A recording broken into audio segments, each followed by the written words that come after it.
नमस्कार, आप देख रहे हैं आपने न्यूज। राहुल गांधी जी की बंगाल में बड़ी जनसभा। टीएमसी और भाजपा मिलकर राहुल गांधी की जनसभा नहीं होने दे रहे थे। हम तुम्हारे साथ हैं।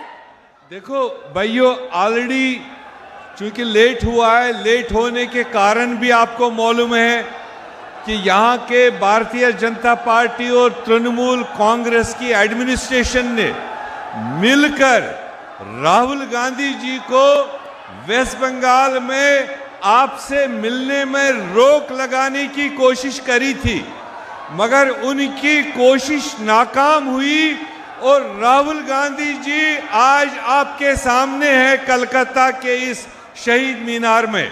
और इससे पहले श्री रामपुर में वो अपना भाषण देकर आए और आपसे सीधे वो बात करेंगे, क्योंकि यहाँ टाइम की पाबंदी है। आप जोरदार तालियों के साथ राहुल जी को स्वागत करो। राहुल जी से गुजारिश करें कि वो आपसे सीधे बात करें, जोरदार तालियों के साथ।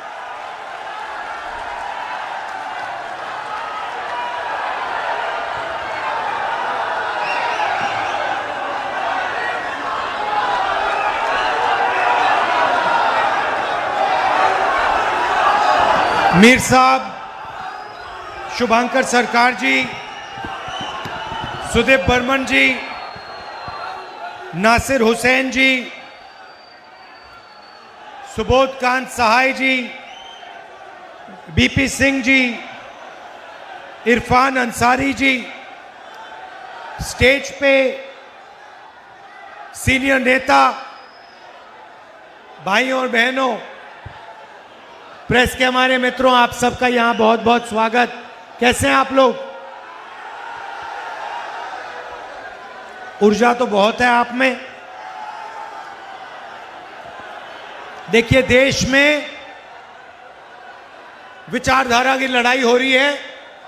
एक तरफ कांग्रेस पार्टी देश को जोड़ने का काम करती है, संविधान की रक्षा करती है, सर्व धर्मों को एक साथ लेकर चलती है, और दूसरी तरफ आरएसएस, बीजेपी, नरेंद्र मोदी नफरत फैलाते हैं, एक धर्म को दूसरे धर्म से लड़ाते हैं, प्रदेशों को जलाते हैं, जैसे मणिपुर में किया, एक जात को दूसरी जात से, एक भाषा को दूसरी भाषा से लड़ाते हैं।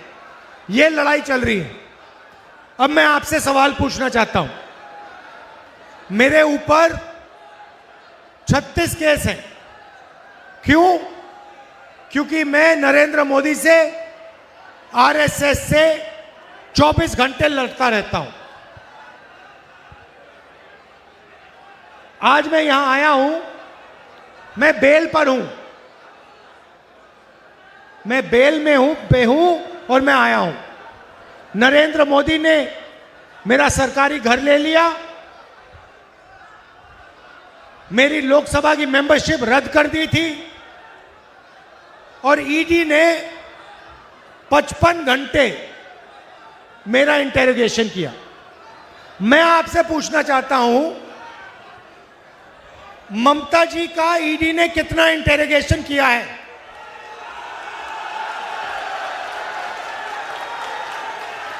यह मुझे बताइए। बीजेपी ने ममता जी का घर क्यों नहीं लिया?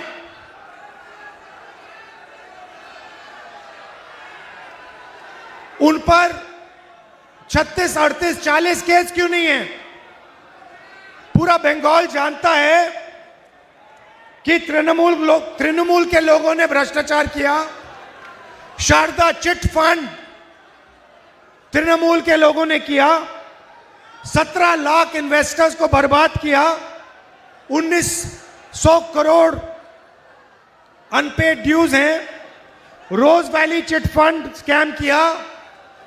31 लाख लोगों का पैसा लिया। 6600 करोड़ रुपए उनके लिए। कोल स्मगलिंग होती है, गुंडा टैक्स कलेक्शन होता है, मगर नरेंद्र मोदी, आरएसएस, बीजेपी ने ममता जी का कभी इंटेरोगेशन नहीं किया, ममता जी का घर नहीं छीना, ममता जी पर आक्रमण नहीं करते। क्यों? क्योंकि वो जानते हैं कि असली लड़ाई तृणमूल से नहीं है, असली लड़ाई कांग्रेस पार्टी से है, खारगे जी से है, राहुल गांधी से है, प्रियंका गांधी से है, कांग्रेस पार्टी के नेताओं से। अगर सचमुच में तृणमूल और बीजेपी लड़ाई हो रही होती तो ममता जी पर अनेक केस होते, वो बेल में होती, बेल लेकर बाहर होती, उनका 55-70 घंटे इंटेरोगेशन हुआ होता, उनका घर छीन लिए थे। क्योंकि ये सब लोगों के साथ करते, जो भी इनके खिलाफ लड़ते हैं उन पर वो पूरा आक्रमण करते हैं। अब थोड़ा सा मैं आपको बताना चाहता हूं, ये नरेंद्र मोदी है कौन, ये आपको समझना जरूरी है। मैंने फोटो देखी उनकी, नाव में नदी में घूम रहे थे, फोटो ले रहे थे। तो मैं थोड़ा आपको बताना चाहता हूं, ये नरेंद्र मोदी जी जो हैं, ये हैं कौन। सबसे पहले इन सब का स्पेशलाइजेशन, ये बीजेपी के जो लोग हैं इनका स्पेशलाइजेशन वोट चोरी है। इन्होंने महाराष्ट्र में वोट चोरी करके चुनाव जीता, हरियाणा में जीता, मध्य प्रदेश में जीता, कर्नाटक में पैसे देकर सरकार गिराई। ये इनका पहला काम लोकतंत्र को खत्म करना और वोट चोरी का है। दूसरी बात, आपने यूएस इंडिया डील के बारे में सुना होगा, सुना है? ये नरेंद्र मोदी जी अपने आप को देशभक्त कहते हैं। हर भाषण में कहते हैं मेरी 56 इंच की छाती है और मैं देशभक्त हूं। सबसे पहले अगर इनकी 56 इंच की छाती होती तो जब मैं पार्लियामेंट में भाषण दे रहा था, जब मैंने एप्स्टीन की बात उठाई, अदानी की बात उठाई, तो ये पार्लियामेंट लोकसभा से भाग के क्यों निकल गए? दूसरी बात, इन्होंने अमेरिका से समझौता किया। क्या किया? हिंदुस्तान का एग्रीकल्चरल सिस्टम जो है, हमारे जो किसान हैं उनको धोखा दिया और अमेरिकन किसानों को अपना माल हिंदुस्तान में बेचने की परमिशन दी। यह काम किसी भी प्रधानमंत्री ने नहीं किया, आज तक किसी प्रधानमंत्री ने नहीं किया। अमेरिका के जो खेत हैं, हजारों एकड़ के खेत हैं, हमारे छोटे खेत होते हैं। हमारे यहां मैकेनाइजेशन नहीं होता, अमेरिका में फुल मैकेनाइजेशन है, कंबाइन हार्वेस्टर, मशीनरी, टेक्नोलॉजी सब चलती है वहां। अमेरिका के किसान का माल हिंदुस्तान में बिकना शुरू हो जाएगा, हिंदुस्तान के सब किसान, बंगाल के किसान बर्बाद हो जाएंगे। यह इन्होंने पहला काम किया। दूसरा काम, बंगाल की इंडस्ट्री तो ममता जी ने उड़ा दी, खत्म कर दी, वो अलग बात है। पहले आप इंडस्ट्रियल सेंटर हुआ करते थे, यहां हिंदुस्तान मोटर्स थी, यहां पे जूट इंडस्ट्री थी और बंगाल इंडस्ट्रियल स्टेट माना जाता था। नरेंद्र मोदी जी ने ट्रंप को वायदा किया कि हर साल हिंदुस्तान 9.5 लाख करोड़ रुपया माल अमेरिका से खरीदेगा। भाइयों और बहनों, अगर हिंदुस्तान 9.5 लाख करोड़ रुपए अमेरिका से खरीदेगा तो हिंदुस्तान के छोटे स्मॉल और मीडियम बिजनेसेस सारे के सारे बंद हो जाएंगे। यह इसने दूसरा काम किया। तीसरा काम, हिंदुस्तान का पूरा डेटा जो 21वीं सदी में देश का धन होता है, देश की शक्ति होती है, देश की पूंजी होती है, सारा का सारा इसने अमेरिका को पकड़ा दिया। आज अमेरिका जहां भी हिंदुस्तान का डेटा रखना चाहता है रख सकता है, जो भी करना चाहता है कर सकता है। और तीसरा काम, शायद सबसे खराब काम इसने किया। इसने अमेरिका से कहा कि हम उन्हीं देशों से पेट्रोल खरीदेंगे, तेल खरीदेंगे जो परमिशन आप दोगे। तो आज हिंदुस्तान बिना अमेरिका के परमिशन लिए, बिना अमेरिका के सामने हाथ जोड़े किसी भी देश से तेल नहीं खरीद सकता है। ये व्यक्ति जो अपने आप को देशभक्त कह रहा है, इसने ये चारों काम किए हैं। ये देशभक्ति नहीं है, ये देशद्रोही का काम है। और ये इसने किया क्यों, ये भी आपको बता देता हूं। ये इसने इसलिए किया क्योंकि डोनाल्ड ट्रंप अदानी और एप्स्टीन के बारे में सारा कुछ जानता है। डोनाल्ड ट्रंप खुल के कह रहा है कि जब भी मैं नरेंद्र मोदी के करियर को खत्म करना चाहता हूं, 2 मिनट में मैं खत्म कर सकता हूं। और फिर डोनाल्ड ट्रंप कहता है कि जब मैं हिंदुस्तान के प्रधानमंत्री को फोन करता हूं, जब वो फोन उठाता है तो वो कहता है, yes sir, what can I do for you. शर्म की बात है, हिंदुस्तान का प्रधानमंत्री अमेरिका के राष्ट्रपति को सर बोलता है। जो शर्म की बात है। मैं आपको बताता हूं, अगर डोनाल्ड ट्रंप ने नरेंद्र मोदी से कहा कि भैया जंप लगा, नरेंद्र मोदी जंप लगाएगा ऐसे। उसने कहा, डोनाल्ड ट्रंप ने कहा कि जाओ इजराइल जाओ, एकदम फ्लाइट पे चढ़ के इजराइल चला गया। तो ये तो है नरेंद्र मोदी और आरएसएस की कहानी, ये इनकी सच्चाई है। आप लोग बंगाल अंग्रेजों से लड़ा था, आपके जो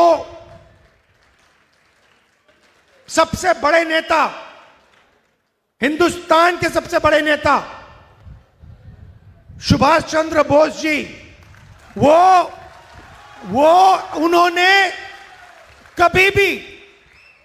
कभी भी किसी को सर नहीं बुलाया। वो है असली देशभक्त।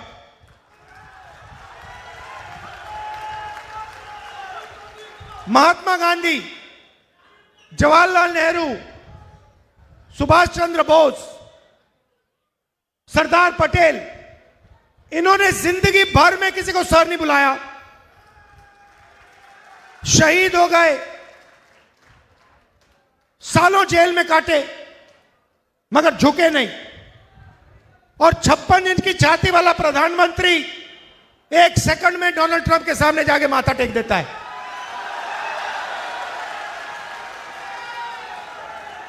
अब दुख की बात क्या है, नरेंद्र मोदी ने भ्रष्टाचार किया, डोनाल्ड ट्रंप ने उसे पकड़ लिया। आपने अदानी कंपनी का नाम सुना होगा, सुना? उसका असली नाम जानते हो? मोदानी। वो पूरा बीजेपी का फाइनेंशियल सिस्टम है। वो मोदानी कंपनी है, अदानी कंपनी नहीं है।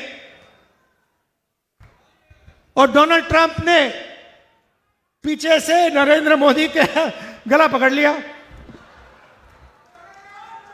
और नरेंद्र मोदी चू नहीं कर सकता।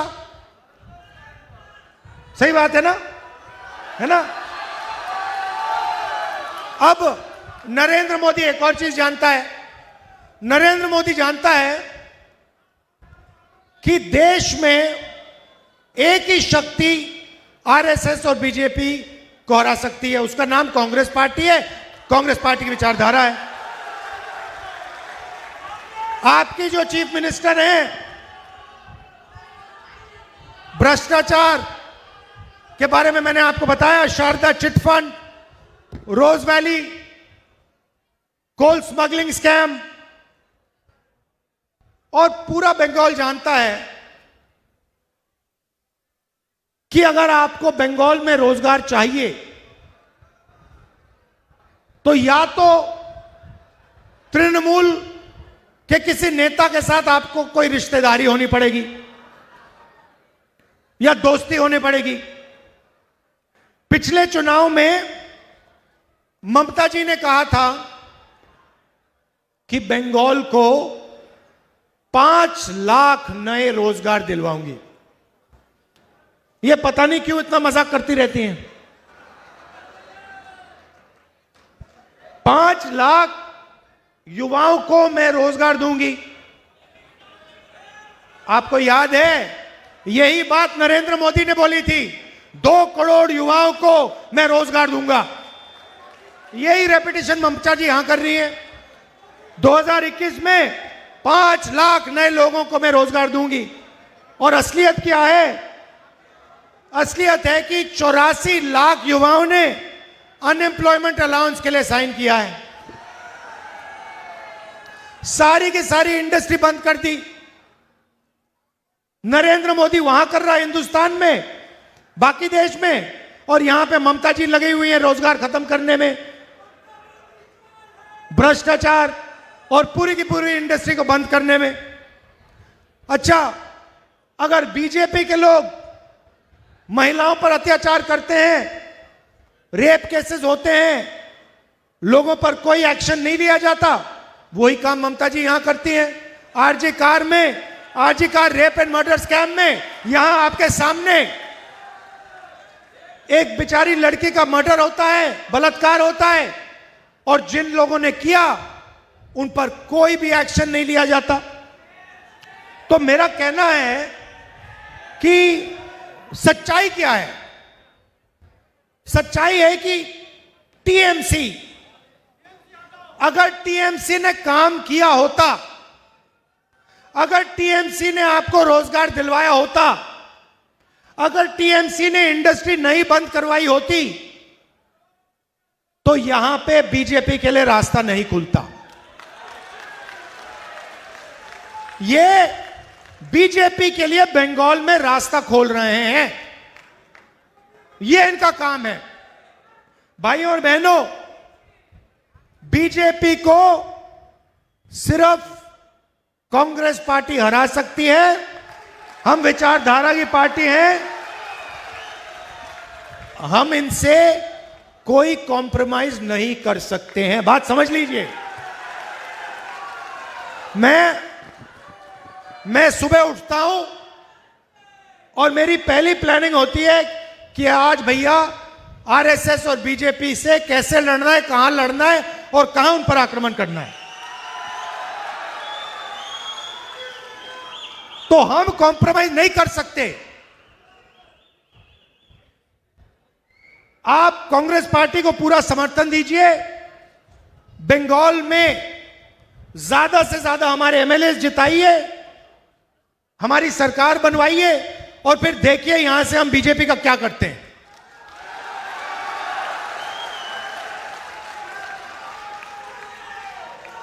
तो मैंने और कांग्रेस पार्टी ने कन्याकुमारी से कश्मीर तक यात्रा की। उसमें हमने क्या बोला? यात्रा का लक्ष्य क्या था? भारत जोड़ो यात्रा। नरेंद्र मोदी जी ने यात्रा की, उसका नाम नहीं है, नाम नहीं दिया, मगर उसका नाम भारत तोड़ो यात्रा। वो 24 घंटा करते रहते हैं। तो हमने भारत जोड़ो यात्रा की, 4000 किलोमीटर चले कश्मीर से कन्याकुमारी। एक ही मैसेज था, एक मैसेज था, नफरत के बाजार में मोहब्बत की दुकान खोलनी है। अब हिंसा के खिलाफ मैसेज था, अहंकार के खिलाफ मैसेज था। बीजेपी पूरे देश में हिंसा फैलाती है और तृणमूल पार्टी बंगाल में हिंसा फैलाती है। कांग्रेस के नेताओं को, कांग्रेस के कार्यकर्ताओं को ये 24 घंटा मारते हैं, तंग करते हैं, जेल में डालते हैं, मगर हमारे कार्यकर्ता बब्बर शेर है, किसी से नहीं डरते। और ये 1 इंच पीछे नहीं हटते हैं। भाइयों और बहनों, आपको डरना नहीं है। देखना, अंत में कांग्रेस पार्टी की जीत होने वाली है, कोई शक्ति नहीं रोक सकती। तो कांग्रेस पार्टी को आप पूरा समर्थन दीजिए। हमारे यहां पे जो कैंडिडेट्स हैं, आ जाइए सामने, आ जाइए। कहां हैं? यहां बैठे हैं। हमारे जो कैंडिडेट्स हैं, यहां पे हमारे 55 कैंडिडेट बैठे हुए हैं। आपको जीत के आना है सबको, पक्का? हाँ, इधर भी हैं। अच्छा, इधर भी हैं। आप सब इनको समर्थन दीजिए और कांग्रेस पार्टी की यहां पे सरकार लाइए। दिल से आपका धन्यवाद करता हूं। जय हिंद, जय बंगाल, नमस्कार।